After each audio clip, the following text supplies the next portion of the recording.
Cebinde sadece 47 lira vardı. İş bulamıyordu. Çünkü kimse ona tecrübe kazanma şansı vermiyordu. Gittiği her yerde aynı cümleyi duyuyordu. Tecrüben yok. Ama kimsenin fark etmediği bir şeyi fark etti. Kimsenin önemsemediği bir şeyi. Ve bu, onun hayatını tamamen değiştirdi. Bu, kimsenin şans vermediği bir adamın hikayesidir. Yağmur, İstanbul'un bitmek bilmeyen gri sabahlarından birine daha iniyordu. Emre, üniversitenin eski spor salonunun önünde durmuş, paslı kapıya bakıyordu. 29 yaşındaydı. Spor bilimleri mezunuydu, elinde diploması vardı. Ama o diploma ona bir hayat vermemişti. Son 2 yılını iş arayarak geçirmişti. Her sabah erken kalkıyor, hazırlanıyor, umut ediyordu. Ve her seferinde aynı soruyla karşılaşıyordu. Tecrüben var mı? Emre'nin cevabı hep aynıydı. Öğrenirim. Ama bu cevap hiçbir zaman yeterli olmadı. Çünkü iş bulmak için tecrübeye ihtiyacı vardı. Tecrübe kazanmak için ise işe. Ve bu, içinden çıkamadığı bir döngüydü. Şu an beni dinleyenlerden hiç böyle bir çıkmazın içinde kalan oldu mu? Ne yaparsan yap ilerleyemediğin bir dönem.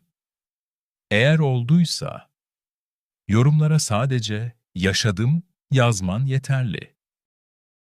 Zaman geçtikçe telefon daha az çalmaya başladı. Sonra hiç çalmadı. O sabah cebinde sadece 47 lira vardı. Babası iflas etmişti. Annesi artık eskisi gibi gülmüyordu. Ve sevdiği kadın gitmişti. Bir akşam ona şöyle demişti. Senin hayallerin var Emre, ama benim bekleyecek gücüm yok. O günden sonra Emre şunu öğrendi. İnsan bazen yalnız kalmaz, geride kalır. Babasının iflası, utançla karışık bir bitmişlik hissi olarak onun kalbinde derin bir yara bırakmıştı. Annesinin geleceğe dair güvensizliği de bu iflasla acı bir gerçeğe dönüşmüştü. Sorunsuz, sorumsuz bir genç olarak geçen üniversite yılları, babasının iflasıyla bir anda bir maratona dönmüştü. Üniversitenin son 2 yılı onu hayli zorlamıştı. Yine de okulu tam zamanında bitirmenin verdiği gurur içini ısıtıyordu. Şimdi önündeki tek engel askerlikti. Onu da geride bıraktığında artık hayata atılmak için hiçbir mazereti kalmayacaktı. Ama hiçbir şey düşündüğü gibi olmadı. Okul bitmiş, askerlik bitmiş ve kendini iş hayatına hazır hissederek birçok yere başvurmuştu. Ama her seferinde karşısına aynı soru çıkıyordu. Tecrübeniz var mı? Şu an bu videoyu gece izleyen biri var mı? Eğer öyleyse, yorumlara sadece gece yaz. Çünkü bazı duygular en çok gece hissedilir. O gün spor salonuna girdi. Spor yapmak için değil, düşünmemek için. Koşu bandına çıktı, yürümeye başladı ve o sırada baldırının derinlerinde bir yanma hissetti. Bu, bildiği kas değildi. Daha derindeydi. Daha sessizdi. Adını hatırladı. Soleus. O gün eve gitti. Ve saatlerce araştırdı. Soleus, vücudun en dayanıklı kaslarından biriydi. Saatlerce çalışıyordu. Ama kimse ondan bahsetmiyordu. Kimse onu önemsemiyordu. Emre o anda kendini düşündü. Yıllardır çalışıyordu. Yıllardır bekliyordu. Ama kimse onu görmüyordu. O gece eski telefonunu eline aldı, kamerayı açtı ve konuşmaya başladı. Kimse izlemez diye düşündü. Ama yine de yükledi. Ertesi gün kimse izlemedi. Ama o yine de devam etti. Sen olsaydın ne yapardın? Devam eder miydin? Yoksa bırakır mıydın? Dürüstçe merak ediyorum. Videoyu yayınladıktan sonra neredeyse her gün izlenme sayısına bakıyordu. Tek bir izlenme bile ona motivasyon olacaktı. Ve o tek izlenme neredeyse dünyayı taşıyacak kadar güç verebilirdi. Ama sonunda bakmaktan vazgeçti. Olmuyordu. Olmayacaktı. Kimse onun ne dediğine önem vermiyordu. Tıpkı o sessiz ama çalışkan Soleus kası gibi. Kimse onu fark etmiyordu. Öyle ya, baklava gibi karın kasları, zora gelince balon gibi şişen pazular, neredeyse her ipliğini tek tek kontrol edebildiğin göğüs kasları varken, Soleus kimin umurunda olurdu ki? Aylar geçti. Bir sabah telefonuna bir bildirim geldi. Bir yorum. Bir adam şöyle yazmıştı: "Bu egzersiz diz ağrımı azalttı." Emre o yorumu defalarca okudu. Çünkü ilk kez birinin hayatında fark yaratmıştı. Bir gün eski telefonunu buldu. Elinde tuttu. O telefon kimsenin ona inanmadığı zamandan kalmaydı. Ama aynı zamanda onun kendine inandığı zamandan da. Ve o an şunu anladı: hayatındaki her şey kimsenin ona şans vermediği gün başlamıştı. Çünkü bazen hayat sana bir kapı açmaz. Seni kendi kapını yapman için dışarıda bırakır. 3 ay sonra. Bir sabah uyandığında telefonunda bildirim vardı: 327 izlenme. Kalbi hızlandı. 6 ay sonra. Bir mesaj aldı: "Online program yapıyor musun?" Emre cevap yazarken elleri titriyordu.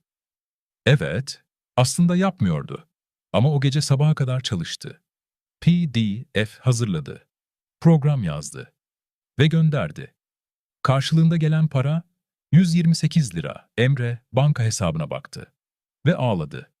Çünkü bu para onun beyninden çıkmıştı. Onun bilgisinden, onun değerinden. İlk kez kendini işe yarar hissetti. Ama herkes desteklemedi. Eski arkadaşlarından biri şöyle yazdı: "Baldır anlatarak mı zengin olacaksın?" Güldüler. Dalga geçtiler. Ama Emre artık farklıydı. Çünkü o, başkalarının görmediğini görmüştü. 3. yılın sonunda. Bir videosu patladı. 1 milyon izlenme. Sonra 5 milyon. Sonra 12 milyon. Mesajlar yağdı. Danışmanlık talepleri. Program satışları. Marka teklifleri.